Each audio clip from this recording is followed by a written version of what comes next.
کچھ سال پہلے میں نے ایک واقعہ بیان کیا تھا، اعلیٰ حضرت امام احمد رضا خان فاضل بریلوی رضی اللہ تعالیٰ عنہ کے اہل بیت کا ادب کرنے کا ایک واقعہ مشہور ہے، اس کا خاتمہ برا ہوگا۔ الا ان مثل اہل بیتی کمثل سفینۃ نوح من رکبها نجا ومن تخلف عنها ہلک۔ رسول پاک صلی اللہ علیہ وسلم ارشاد فرماتے ہیں آگاہ ہو جاؤ، میرے اہل بیت کی مثال نوح علیہ السلام کی کشتی کی طرح ہے۔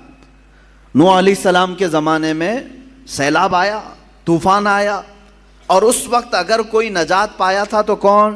صرف نوح علیہ السلام کی کشتی میں جو سوار ہوا، باقی سب ہلاک ہو گئے۔ پوری دنیا میں یہ پانی بھرا تھا، سب ہلاک و برباد ہوئے، سوائے اس کشتی کے سواروں کے کوئی نہیں بچا۔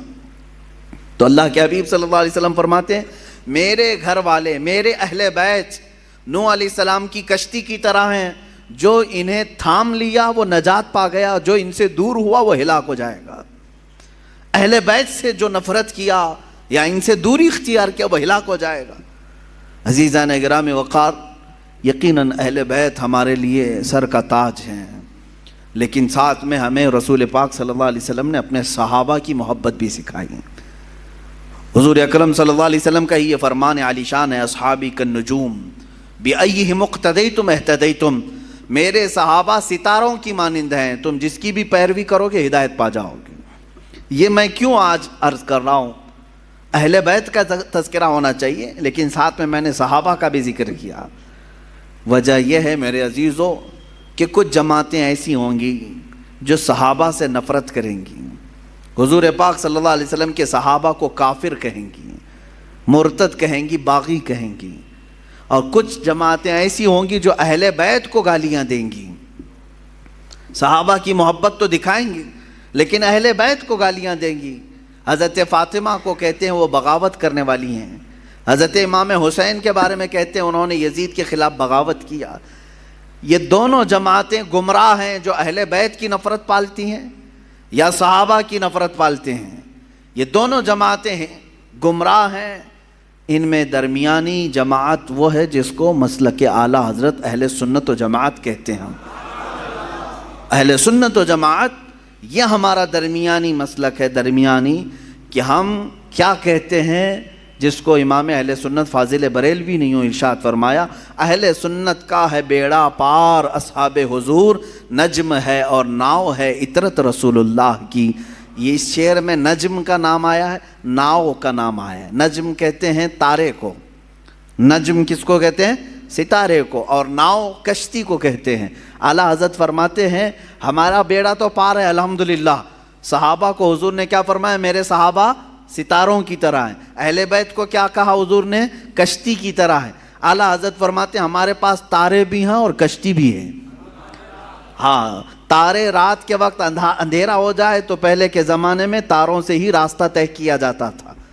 آج بھی یہ تارے اور کشتی کا کیا ملاپ ہے میں آپ کو بتاؤں۔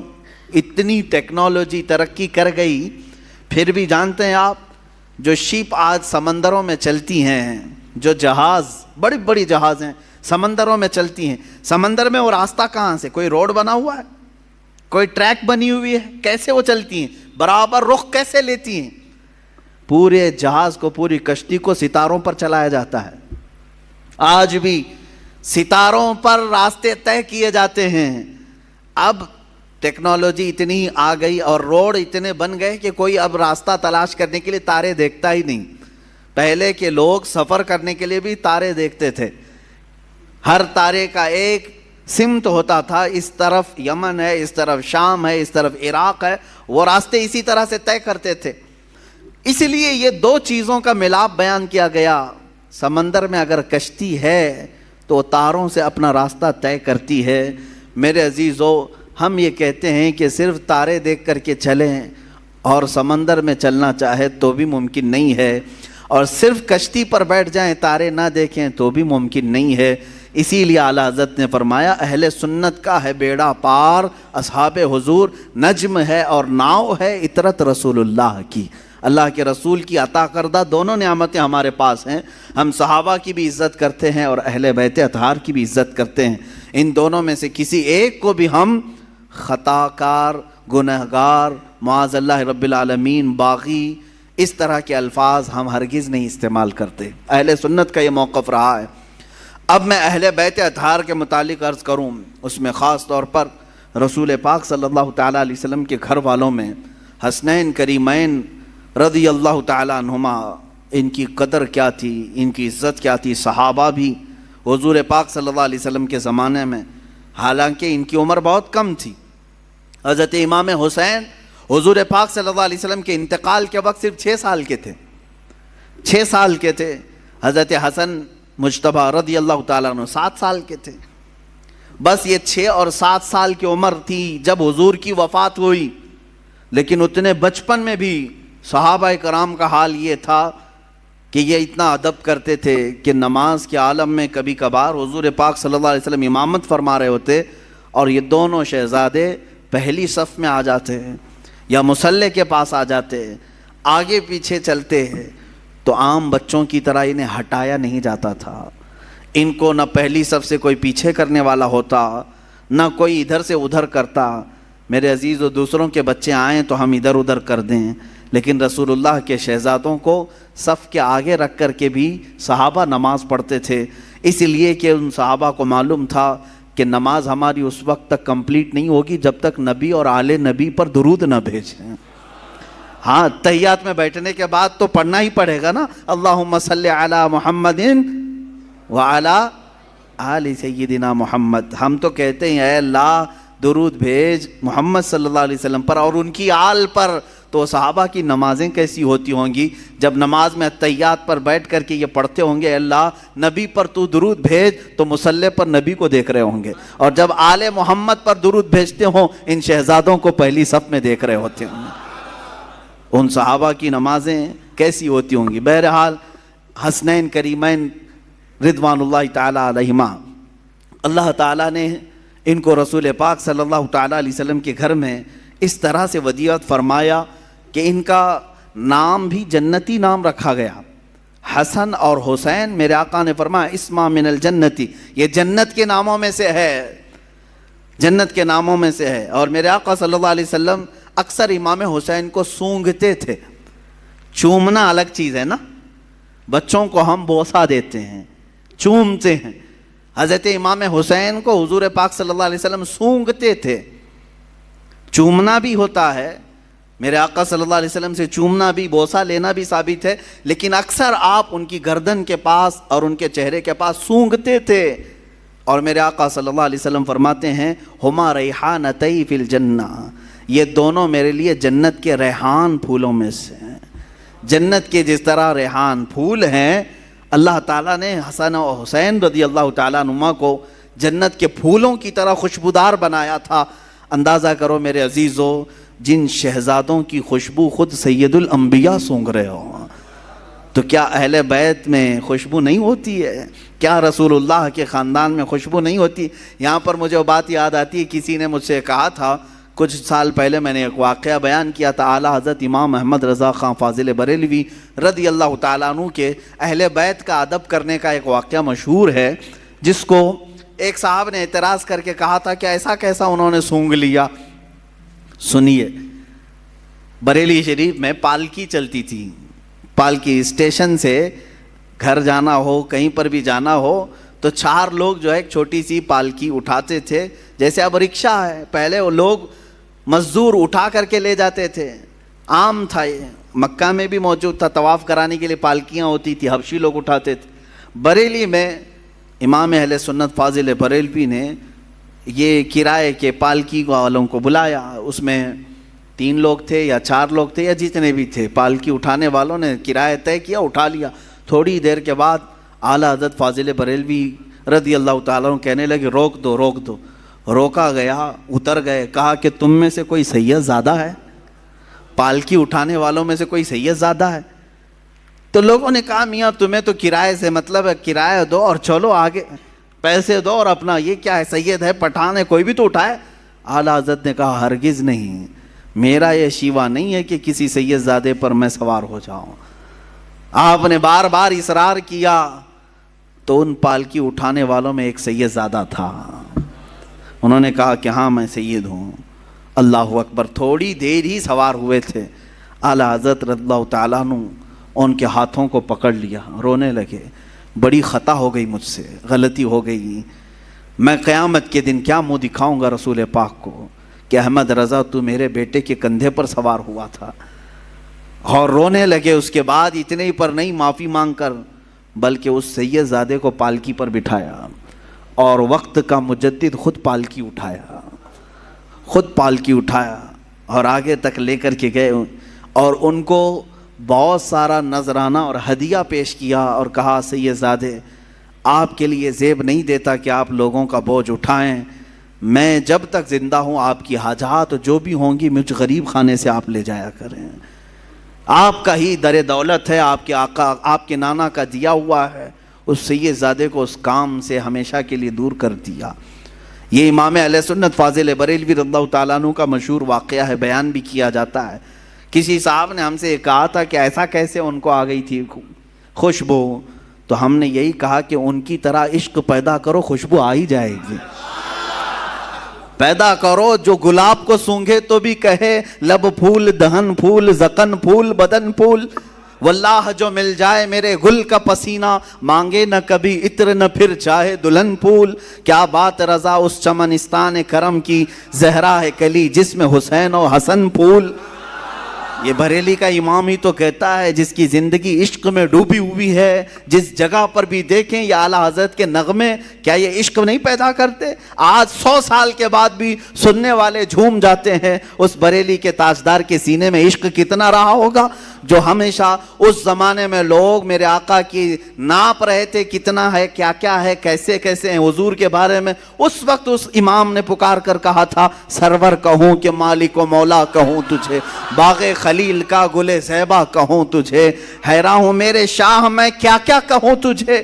یہ کس نے کہا تھا؟ امام زمن، امام اعلیٰ، امام اہل سنت نے کہا تھا ان کی طرح محبت اور عشق پیدا کرو، اس نبی کی آل کی خوشبو بھی تمہیں خود آئے گی۔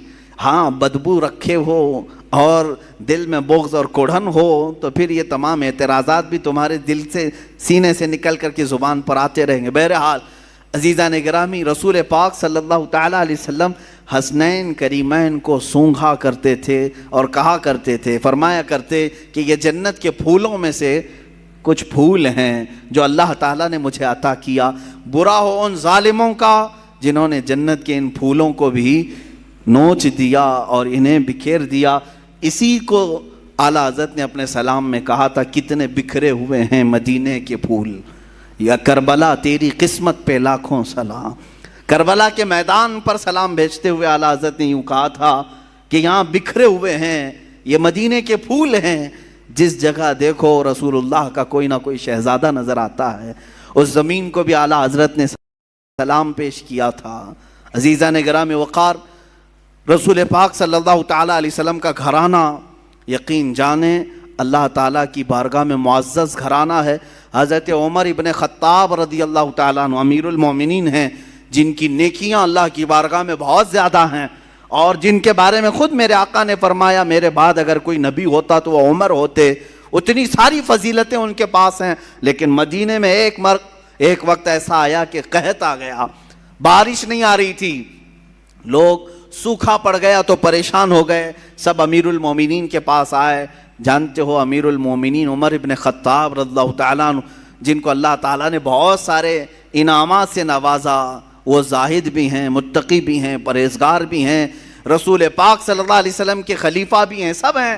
دعا کے لیے خود ہاتھ اٹھا دیتے نہیں، بلکہ سارے لوگوں کو میدان میں جمع کیا اور پھر اس کے بعد حضرت عباس رضی اللہ تعالیٰ عنہ کو گھر سے بلایا جو رسول پاک صلی اللہ علیہ وسلم کے چچا تھے، اور بیچ میدان میں آ کر کے حضرت عباس کا ہاتھ پکڑا اور عرض کیا اے اللہ تیرے نبی کے رشتہ دار کا ہاتھ میرے ہاتھ میں ہے، میں بارش تجھ سے مانگتا ہوں تو میری بات کو رد نہ فرما۔ مدینے والے روایت بیان کرتے ہیں حضرت عمر نے ابھی ہاتھ چھوڑا بھی نہیں تھا کہ مدینے میں بارش شروع ہو چکی تھی۔ اہل بیت کے وسیلے سے دعا کی جائے اللہ قبول فرماتا ہے۔ عزیزان گرامی وقار، رسول پاک صلی اللہ تعالیٰ علیہ وسلم کا گھرانہ آج بھی جو سادات ہیں ان کا احترام کیا جائے، ان کا ادب کیا جائے، عام لوگوں کی طرح ان کے ساتھ برتاؤ نہ کریں۔ رسول پاک صلی اللہ تعالیٰ علیہ وسلم کے گھر کے نسبتوں کا خیال ضرور رکھا جائے. جانتے ہیں کتنی بڑی وعید بھی آئی ہے جو ان کے ساتھ برا کرتا ہے. یہاں سے بات سمجھ میں آتی ہے 20 سال کے بعد اگر وہ مدینے سے اٹھ رہے ہیں تو صرف اس بات پر اٹھ رہے ہیں کہ نبی کونین کے دین پر کوئی غدار اور فاسق و فاجر کرسی نہ بچھا سکے. اور آج تک میرے عزیزوں اس کا اثر دیکھنے کو ملتا ہے. حسین اعظم کا ایک مرتبہ کھڑا ہو جانا اس زمانے میں اس کا اثر آج تک دکھتا ہے. مجھے بتاؤ کس مسجد کے امام کو آپ چور رکھتے ہیں؟ چور ڈکیت ہو، لفنگا ہو، اناڑی ہو، ٹپوری ہو، جس طرح کا بھی ہو، اسے امام بناتے ہیں آپ؟ کیوں نہیں بناتے؟ بزنس تو کرتے ہیں، سب کچھ کرتے ہیں ایسے لوگوں کے ساتھ، لیکن مصلی پر آپ ہر چیز دیکھتے ہیں. داڑھی پوری ہے کہ نہیں، کپڑے صحیح ہے کہ نہیں، داغ تو نہیں لگے اس کو. ہاں، اور اگر یہ امام کہیں ادھر ادھر کس سے مل رہا ہے کس سے نہیں مل رہا ہے یہ تک آپ نظر رکھتے ہیں. اچھی بات ہے، نظر رکھتے ہیں، ٹھیک ہے. امام کے پیچھے پڑے رہتے ہیں، کیوں؟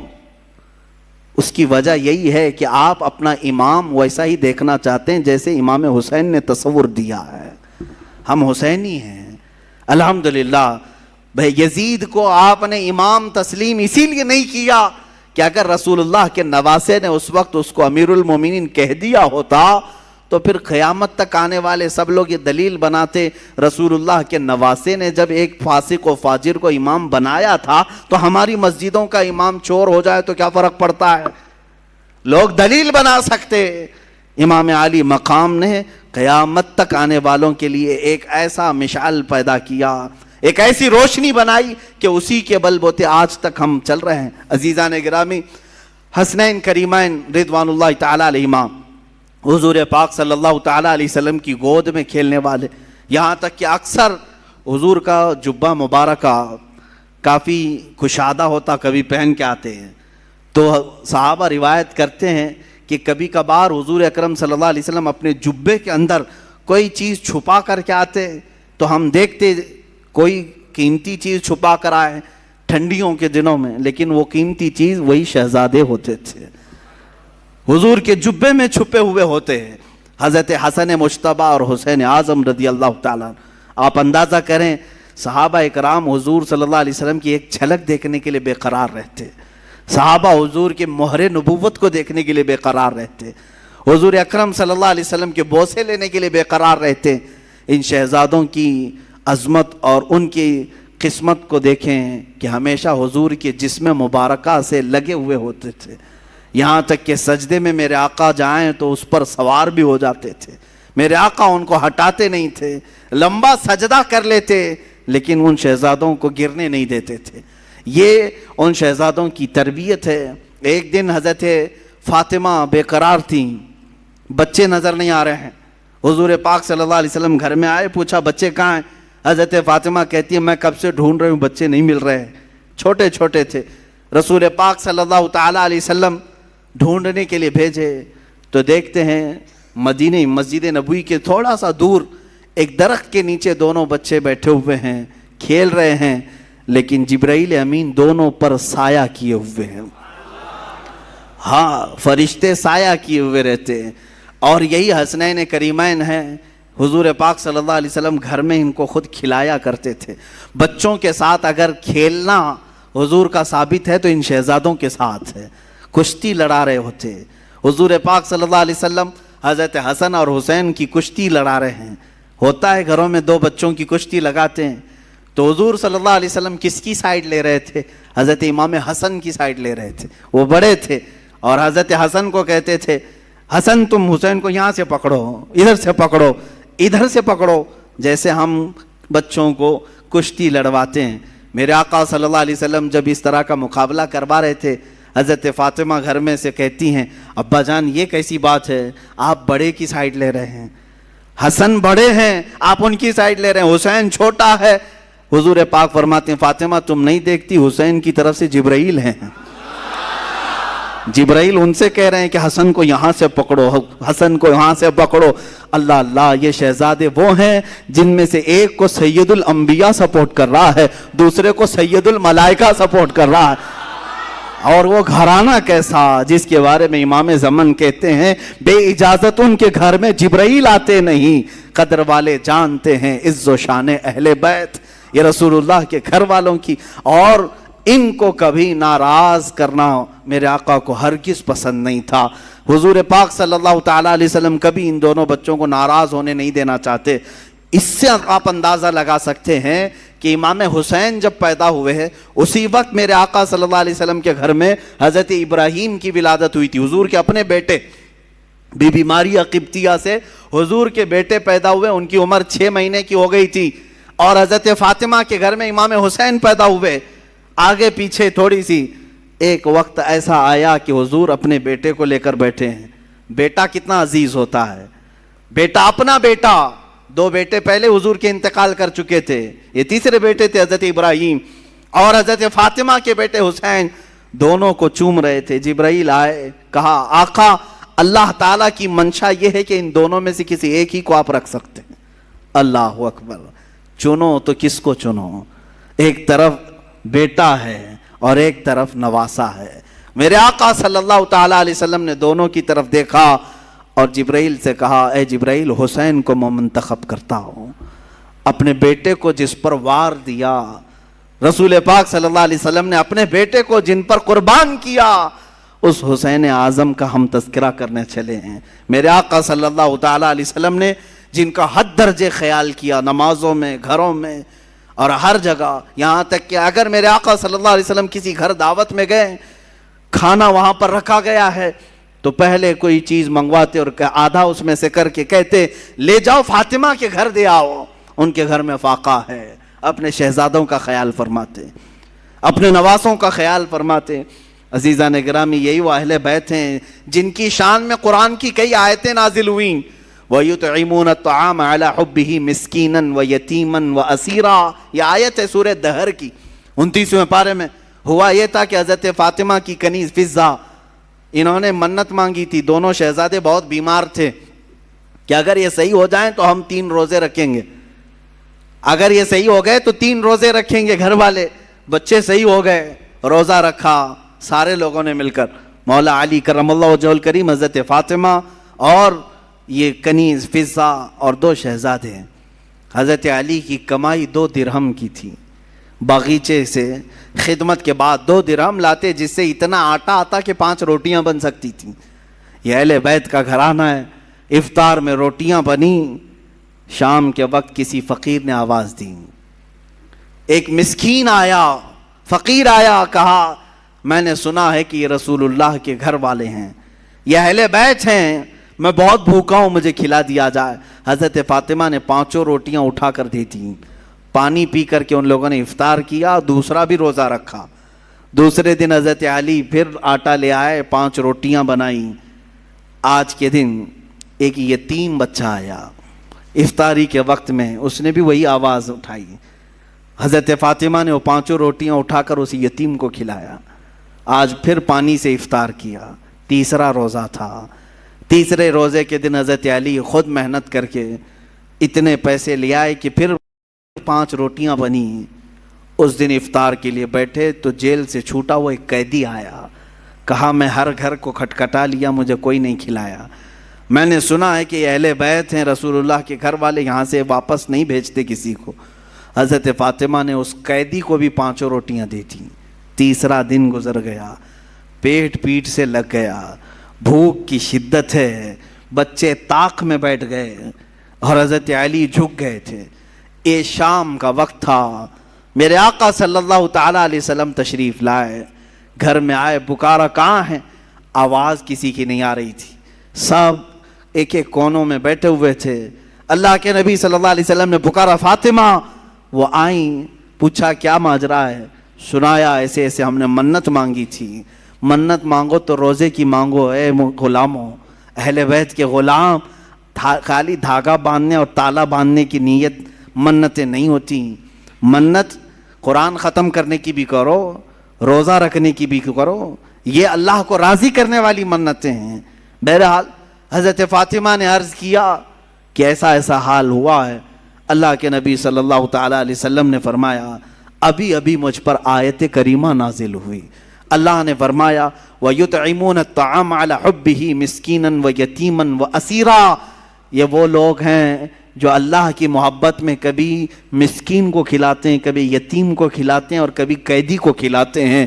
آقا کونین صلی اللہ علیہ وسلم نے فرمایا بشارت ہو فاطمہ، تم امتحان میں کامیاب ہو گئی، نہ وہ مسکین تھا، نہ وہ یتیم تھا، نہ وہ قیدی تھا، ہر دن اللہ کا ایک فرشتہ آتا تھا جو اہل بیت کا امتحان لے رہا تھا کہ یہ کتنا عطا کر سکتے ہیں۔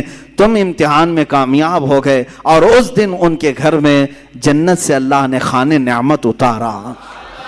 عزیزان گرامی، یہ اہل بیت کا گھرانہ ہے، ان کے پاس امتحان لیا بھی گیا تو وہ سب عطا کرتے رہے، ان کی شان ہی یہی ہے۔ الحمدللہ ہم نے بھی بہت سارے سادات اور مشائخ کو دیکھا ہے، وہ نوازنے والوں میں سے ہیں، عطا کرنے والوں میں سے ہیں۔ رسول پاک صلی اللہ تعالیٰ علیہ وسلم کی یہ صفات ان کے گھروں میں آج بھی پائی جاتی ہیں۔